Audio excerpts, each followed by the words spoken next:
Hello my dear students, so welcome back. I hope you all are fine. तो आज हम करेंगे class 8 की साइंस की वर्कशीट नंबर 9। ओके, तो वर्कशीट हमारी है ये 17 अगस्त। नेम ऑफ स्टूडेंट में आप अपना नाम लिख लीजिएगा, नेम ऑफ क्लास टीचर में आप अपनी क्लास टीचर का। तो बच्चों आज हम पढ़ेंगे माइक्रोनिज्म। क्या पढ़ेंगे आज हम? माइक्रोनिज्म यानी कि हार्मफुल इफेक्ट्स। ये क्या होता है? हमारे सूक्ष्म जीव ठीक है। तो हमारे सूक्ष्म जीव क्या होते हैं? जो हमारे फूड्स को यानी कि हमारे खाने वगैरह को ख़राब करते हैं। और ऐसे सूक्ष्म जीव जिनसे हमें क्या होती हैं? बीमारियां भी होती हैं, जो हमें दिखते नहीं हैं बट वो क्या करते हैं? बीमारियां फैलाते हैं। हम उनसे इफ़ेक्ट होते हैं, फिर हमें बीमारियां लगती हैं। ठीक है, हार्मफुल इफ़ेक्ट ऑफ माइक्रोनिज्म। ओके, तो इससे क्या क्या होता है भाई? देख लो, स्पॉइल ऑफ फूड यानी कि मैंने अभी आपको जैसे कि बताया, खाना ख़राब करने वाला है, जिसको हम क्या बोलते हैं? काफ़ी बार फूई बोलते हैं, है ना। हमारे खाने वगैरह में, ब्रेड में, रोटी में जो लग जाती है, हमारा खाना उससे ख़राब हो जाता है। ठीक है, फिर उसके बाद इधर है हमारा damage to water, boiled egg leak bloom. यानी कि आपने देखा होगा वाटर में क्या होता है? काफ़ी बार ग्रीन ग्रीन सा नीचे जम जाता है। तो वो क्या होता है? वो पानी को ख़राब कर देता है। उससे क्या होती है प्रॉब्लम? जो उस पानी में मछली वगैरह होती हैं उनको प्रॉब्लम होती है, वो उसको इफ़ेक्ट करती हैं। ठीक है, ऐसे ही यहाँ पर case of disease in human and others animals. यानी कि ऐसे ही हम लोग यानी कि हमारे मानव यानी कि जो हम लोग हैं, मनुष्य हैं, ठीक है, हमारे अंदर और काफ़ी ज़्यादा एनिमल्स को भी ये इफ़ेक्ट करती है। हमारे में भी काफ़ी ज़्यादा केस देखे जाते हैं, जैसे कि मलेरिया हो जाता है, हमें टीबी हो जाता है, कोल्ड हो जाता है, ये एसेट्रा। यानी कि कैसे होते हैं? किस लिए होते हैं भाई? ऐसे सूक्ष्म जीव होते हैं, यानी ऐसे माइक्रोनिज्म होते हैं जो हमें दिखते नहीं है। ठीक है, वो हमारे आसपास होते हैं, फिर वो हमें क्या करते हैं? इफेक्ट करते हैं, देन हम उससे क्या पड़ते हैं? बीमार पड़ते हैं।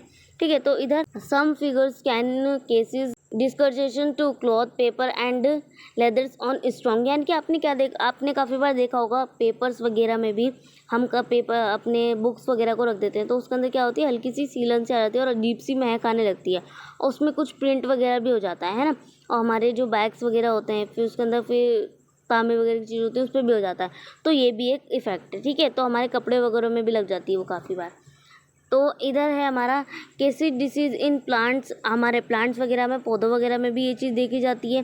ठीक है बच्चों, तो नीचे आ जाते हैं, लिखा so far we have learned about beneficial effect of microorganism along with their medical and commercial user. Based this sum of microorganism are very harmful to us in various way as shown above. They cases where communicable disease in plant, animal and human beings. Some microorganisms have their human full effects such as spoiling of food, alien bombs, damage to clothes and leather items, etc.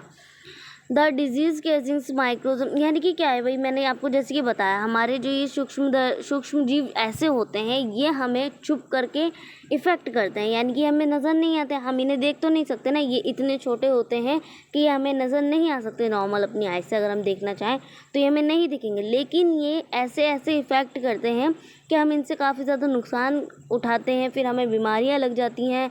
फिर हम जो food का use करते हैं, जो हम खाना खाते हैं, उसमें भी कितनी ज़्यादा बीमारी लग हो जाती हैं। ठीक है, वो ख़राब हो जाता है, काफ़ी बार हम बाय मिस्टेक खा जाते हैं, है ना। होता है ना ऐसा। तो इसी वजह से होता है ये, जब हमारा माइक्रोनिज्म किसी चीज़ में लग जाता है, हमारे कपड़ों में लग जाता है, हमारी बुक्स में हो जाता है, हमारे खाने में हो जाता है। ठीक है, और हमें उससे बीमारियाँ हो जाती है, टीबी, मलेरिया, टाइफाइड वगैरह etcetera.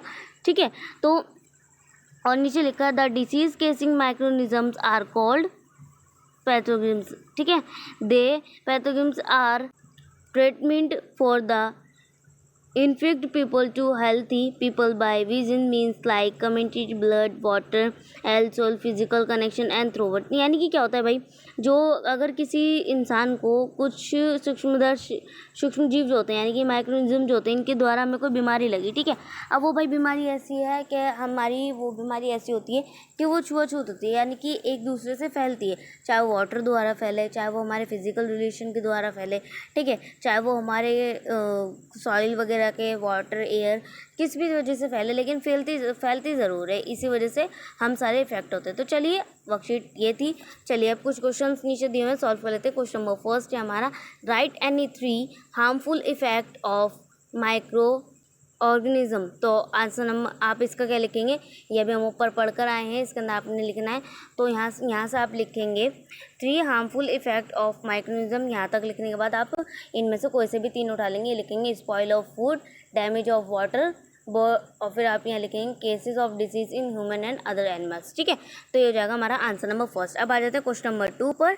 Y is it advise to keep the food covered, यानी कि भाई हमें खाना कवर करके रखना चाहिए। ये तो बात आपको भी पता होगी कि भाई हमारी मम्मी वगैरह में बोलती हैं कि अगर हमारा जो कुछ फूड बच गया है हम उसको क्या करके रखें, कवर करके, यानी कि ढक के रखें। तो ऐसा क्यों बोला जाता है? तो भाई ऐसा जाहिर सी बात है इसलिए बोला जाता है ताकि उसके ऊपर कोई मक्खी मच्छर वगैरह ना बैठे, जिससे हम इफ़ेक्ट ना हो, यानी कि हम बीमार ना पड़ें। ठीक है, तो इसका आप आंसर क्या लिखेंगे? यहाँ से लिखेंगे आप it advise to keep the food covered. पहले इट से लेके यहाँ तक आप लिख लेंगे। देन इसके बाद आप क्या लिखेंगे? सो दैट माइक्रो ऑर्गेनिज्म में नॉट इफेक्ट इट। ठीक है, तो ये इसका आंसर पूरा हो जाएगा। चलिए अब क्वेश्चन नंबर 3 पर आ जाते हैं। What are pathogens, how are they treat. तो ये यहाँ से लेकर अभी हम पढ़कर गए थे दा से लेकर के ये हमारा पूरा एज इट इज़ इसका आंसर है। ये हो जाएगा हमारा आंसर नंबर 3। चलिए अब क्वेश्चन नंबर 4 पर आ जाते हैं। नेम